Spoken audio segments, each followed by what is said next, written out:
ዝሽወጥ መሬት ኣብ ከተማ ዓዲግራት ኣሎ።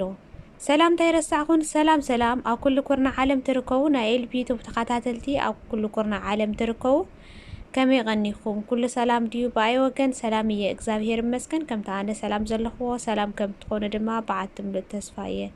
እንኳዕ ንዓመታዊ ክብረ በዓል ኣዴና ቅድስተ ቅዱሳን ንጽህተ ንጽሃን በኣታ ማርያም ብሰላም መብጽሐኩም ናይ ዓመት ሰባት ይበለና። ናይ ኣዴና ቅድስተ ቅዱሳን ንጽህተ ንጽሃን ረድኤታ በረከታ ጸሎታ ኣማላድነታ ምስ ኩላትና ይኹን።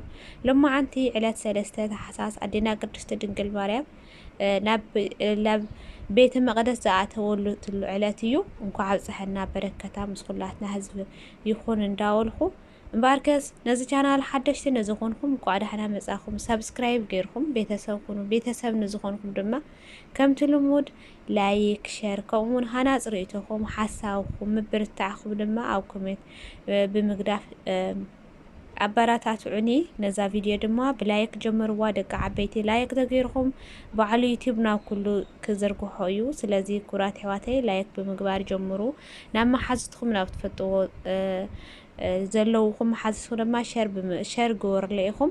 ስለዚ ናይ ሎማዓንቲ ሒዘልኩም ዝመጻኹ ከምቲ ኣብ መእተዊ ዝተዛረብኽዎ ኣብ ከተማ ዓዲግራት ኣብ ዝተፈላለዩ ከባብታት ማለት እዩ ዝሽወጥ መሬት እኒኦ ኢለ እየ ሒዘልኩም መጽአኒኹ። ካብ መጀመርያ እስካብ መፈጸምታ ሒዘልኩም መጻኹ ድማ ከተዳምጽዎ ብትሕትና ይላዎ ደቂ ዓበይቲ። ስለዚ ናይ ሎማዓንቲ ሒዘልኩም ዝመጻኹ ከም ትደልኹም ኣብ ከተማ ዓዲግራት ኮይኑ ኣብ ዝተፈላለዩ ከባብታት እየ ሒዘልኩም መጽአኒኹ።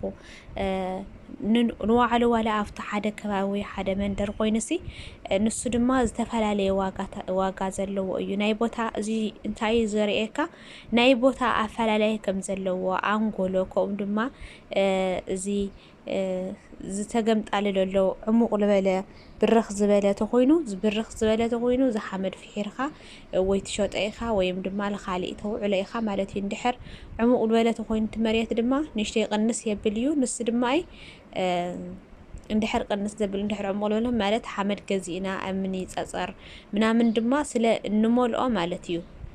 ለባስ ይበሃል እሱ ተለባስ ተኾይኑ ንሽተይ ርክስ ይብል እዩ። ስለዚ ከም መሬቱ ኣፈላላዩ ድማ ከም ጸልኹም እየ ንኡ ድማ ብደንብ ገይረ ከረድአኩም እየ። ትሕዝቶ መሬቱ ኩሉ ላውሱምና ክዘር ይኽእል እዩ። ሳይት ፕላን ናይ ኩሉ ዘለዎ እዩ። ነባር ትሕዝቶ እዩ። ነባር ትሕዝቶ ኮይኑ ሳይት ኩሉ ነገር እኒአዎ እዩ ማለት እዩ። ቀጥታ ድማ ላውሱምና ክሓልፍ ዝኽእል እዩ። ኣበይ ከባቢ ምዃኑቱ ቦታ ድማ ክነግረኩም እየ።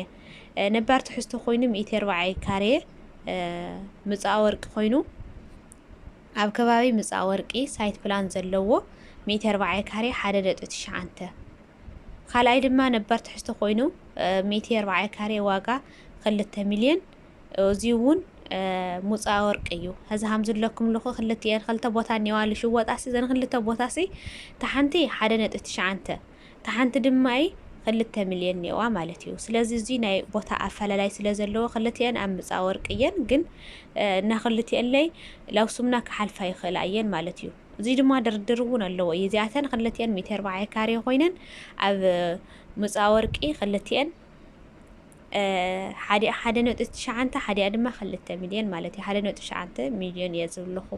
ነባር ትሕዝቶ ኮይኑ ኣብ እዚ እውን ነባር ትሕዝቶ ኮይኑ ኣብ ምጽኣ ወርቂ እያ ምጽኣ ወርቂ ኮይና ነባር ትሕዝቶ እያ 200 ካሬ ዋጋ ድማ 2.8 ሚልዮን። እዚኣ ነባር ትሕዝቶ ኮይና 200 ካሬ እየ ዝብለኩም ለኹ። እዚአን 200 ካሬ እያ ዋጋ ድማ 2.8 ሚልዮን ማለት እዩ። እዚ እውን ነባር ትሕዝቶ ኮይኑ እኒአዎ እዩ ናይ ባዕሉ ድማ ሳይት ፕላን ኩሉ ነገር እኒአዎ እዩ። እዚኣ ድማ ዛ 200 ካሬ ማለት እዩ። ላውሽምና ክነዝሮ ንኽእል ኢና። ሳይት ፕላን ኣለዎ፣ ካርታ ኣለዎ፣ ኩሉ ነገር ላውሽምና ክሓልፍ ይኽእል እዩ። ምንም ዘጠራጥር ነገር የብልናይ። ኣብ ምጽኣ ወርቂ እያ እዚኣ እውን ከምቲ ዝበልኩኹም ሰለስቲአን እዚኣተን ኣብ ምጽኣ ወርቂ እየን ማለት እዩ። እዚ ኣብ ምጽኣ ወርቂ ዝበልኩኹም ማለት እዩ ምጽኣ ወርቂ ማለት እዩ ነዚ ይመስል። እዚኣተን ሰለስቲአን ሓዲአን ነባር ትሕዝቶ ኮይኑ 140 ካሬ እየን፣ እተን ካልኦት ድማ 200 ካሬ እየን። ናይ ባዕለን ድማ ታሓንቲ 1.9 ሚልዮን ታሓንቲ ድማ 2 ሚልዮን እየን። 1.9 ሚልዮን እና 2 ሚልዮን። እታ 200 ካሬ ግን እሳ እውን 2.8 ሚልዮን እየ። ድርድር ድማ ኣለዎ እዩ። ነባር ትሕዝቶ ኮይኑ ኣብዚ ድማ ነባር ትሕዝቶ ኮይኑ 120 ካሬ እዩ። ኣብ ቤት መዘጋጃ ቤት ኮይኑ ነፀላ መንደቅ ማለት እዩ ዋጋ ድማ 1.6 ሚልዮን እዚኣ 120 ካሬ እያ 120 ካሬ ኮይና ኣብ ቤት ነባር ትሕዝቶ እያ 120 ካሬ እያ ካብኡ ድማ ኣብ ቤት መዘጋጃ ቤት ኣብ ይርከብ ተይኹና ኣብ ቤት መዘጋጃ ቤት ነፀላ መንደቅ ማለት እዩ ቤት መዘጋጃ ቤት ትፈልጥዎ ተለኹም ትፈልጥዎ ኣለኹም ናይቱ ከባቢ ተኾንኩም ወይ ደቂ ዓዲ ተኾንኩም ማለት እዩ ኣብ ደቂ ዓዲ ግራት ተኾንኩም እዚኣ ድማ 120 ካሬ ኮይና 1.6 ሚልዮን ማለት እዩ ስለዚ ካልኣይ እውን ነባር ትሕዝቶ ኣብ ቤት ከባቢ ቤት ህንፀት ድማ ቤት ህንፀት 140 ካሬ እያ ዋጋ 1.5 ሚልዮን ስለዚ ናይ ሎማዓንቲ ሒዘልኩም ዝመጻኹ ነዚ መስል ነይሩ ካልአይቲ እውን ኣላያ ኣብ እንዳ ገብርኤል ድማ ናይ ማሕበር መባህራን 3 ክላስ ሽንቲ ቤት ዘለዎ ኩሉ ነገር ሽንቲ ቤትና 3 ክላስ ተሰርሐ ድማ 140 ካሬ እያ ዋጋ 2.5 ሚልዮን እዚኣ ድማ ስሩሕ ተላትኩም ማለት እዩ ስለዚ 156 ዝኾኑ ቦታታት መማረፂ ሒዘልኩም መፅየኒ ኢኹ ነዚ እንድሕር ገዛእቲ እንድሕር ኮንኩም ሓቀኛ ኩሉ እንድሕር ሓቀኛ ገዛእቲ ኮንኩም ቁፅሪ ስልኪ ክሓድገለኩም እየ በዚ ቁፅሪ ስልኪ ኮይኖም ደዋልቲ ጥራሕ ማሲ ገዛእቲ ኢኹም ክትድውሉ ትኽእሉ እምበር ክትርብሹ ወይ ጠይቅኩም ክትሓድጉ ሃምዚያት ዘይኮነ ተዘይዋፀኩም ዝምሕዳግ እውን ኣለ እዩ ግን ገዛእቲ ጥራሕ ኢኹም ክትርብሹ ወይ ገለ ኣይትደውሉ ኢኹም ደቂ ዓበይቲ ስለዚ ናይ ሎማዓንቲ ሒዘልኩም ዝመጻኹ ኣብ ከተማ ዓዲግራት ኮይኑ ኩሉ ደማይ ዙ أغلبية زلهم على تقول زشوات يو بتأماننت دوّلهم نبيتسوهم دي ببيتسوهم دي ويم بأغربهم زمرهم كتجازو كتقوليهم نزي يمثل كبابي أو يكباب مخانة دما بتعم قنجة يوتيوباتات بتعم الدس فيديو تفلت ولا لهم أنا كان اشتري حق الوليه كتم عالدقرات أي فلتي جن نزي يمثل لأولو خوية دك عبيتي دحانينيو تي واقانايتي مريتي بتعمي قنجوني يبل دك عبيتها وانا التفوتي نجر مالتي كاندي بقى انا يوعلو كارتان بلان بمهلا يخات فوتي بقى سايت بلان دحر حالي وانا يوعلو بتعمي دس بحالي تدلي خات تسرحو تدلي خات سوق تبل مالتيو ندحر حدا حدن يجن دحر ليولو خوينو سايت بلان دحر زيولو خوينو جن تسرحو وانا صقامي مالتك مزاجاجاويت مساعتي هو ويمسات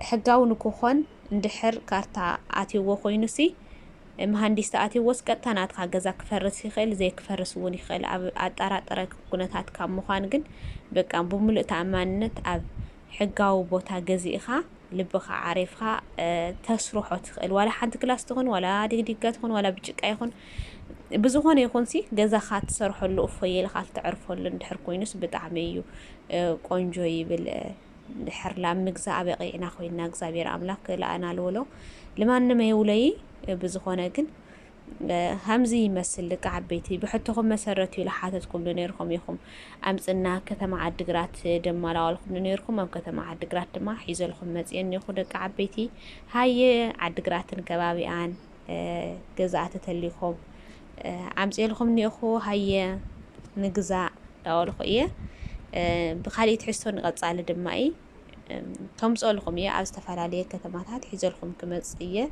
ليلو ما عنت جن نزي يمثل نيرو أو كتما عدقرات نزي يمثل نيرو باستفعل عليه بوتاتات مالتيو كاب حدا نتوي حمشتس كاب خلتها نتشهم من 8 مليون يحيز الخمس يعني هو مالتيو أزي بدس ليفل تاس رحت جزا دما خلتها نتحمشتي أتاس رحتي 140 كاري خونا تاس رحت جزا دما في الآخر أنا وسدت نزل لنا أز سرح إذا سرح لنا زي يبلنا عندنا خوينا سروح تجزينا بدعم حرفيو يبل مالت سمين تجزء لي حشوا جزء لي زي جزء لي لولنا أبى خبز حتى للسنة دو من دقة وعلو دو كابلا لنا نوعل دما زي سرح جزينا دما نقلاقل مالتيو نادق عبيتي سساناي انياتكم سبسكرايب مقبار من برتاخو دما أي تقدفو أباراتاتوني لايك قور سبسكرايب قور لي نزنا ورا نصاني حيت هزي دما تشاو دحان قنيو سسناي نعاخو